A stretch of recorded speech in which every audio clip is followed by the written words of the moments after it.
د سروې د سنبل په شان د دنګ لیونیه راځه راځه راځه لا چې لونګ لیونیه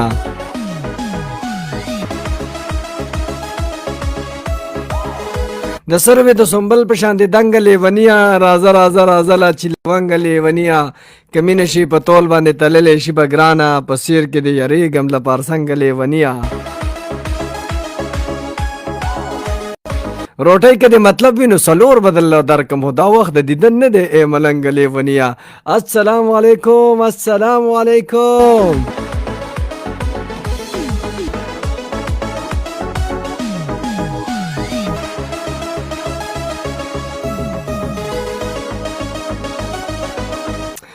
جی امید لرم چې تاسو به ټیک ټاک یې او زه هم ټیک ټاک یم پروګرام دی پی کې ټایم یعنی پښتونخوا ټایم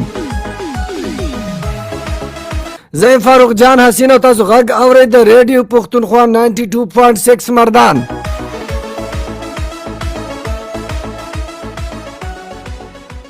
بالکل په دې پروګرام کې ځان لنیم زما سره ډېر محترم ډېر قدردان جناب اکبر هوتی صاحب هم وي